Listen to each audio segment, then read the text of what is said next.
my name's Jennifer. I'm a nurse practitioner student. I'm going to take a look at your heart today. Noting inspection of the chest, there is no abnormal configuration, no abnormal pulsations noted.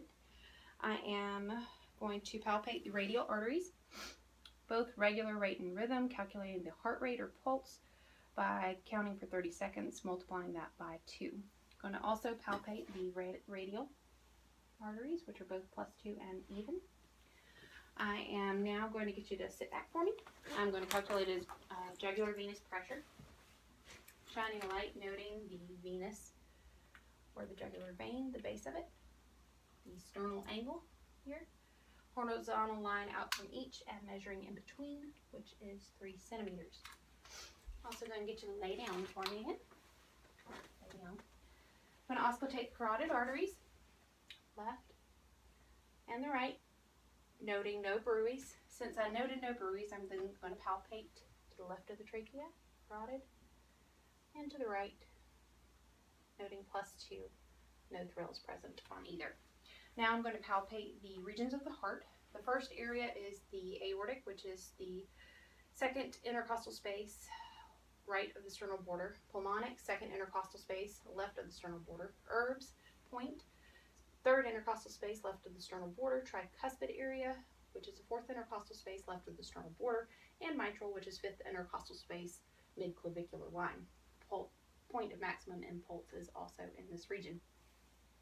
I'm going to palpate in all of these regions, noting no thrills, no lifts or heaves. At the point of maximum impulse, if I found that that was displaced to the left, it would be indicative of left ventricle hypertrophy. If when palpating the PMI, I had lift in the heel of my hand, it could possibly be indicative of right ventricle hypertrophy. Next, I'm going to auscultate. When I auscultate in this area, the pulmonic area, I would be best to hear the splitting of S2, and in the tricuspid, the splitting of S1. Auscultate, I have a cardiology stethoscope, so first I'm going to use moderate pressure, using this as the diaphragm. Auscultating aortic, pulmonic, herbs, tricuspid, and mitral. Going again, using light pressure, using this as a bell, aortic, pulmonic, herbs, tricuspid, and mitral. He has normal S1, S2 sounds, no S3 or S4 noted at this point.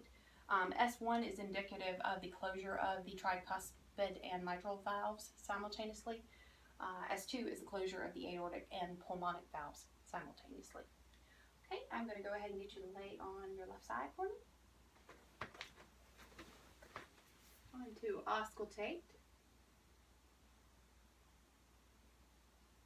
the mitral area. This would, if there is an S3 sound present, I'd be able to hear it best here, indicative of mitral stenosis. I'm going to get you to lay back on your back again. Auscultate, or palpate rather, femoral pulses, popliteal, both are femoral and popliteal +2, dorsalis pedis, pedal pulses, and posterior tibial. Also noting by palpation that there is no edema present in his extremities. Okay, I'm going to get you to sit up.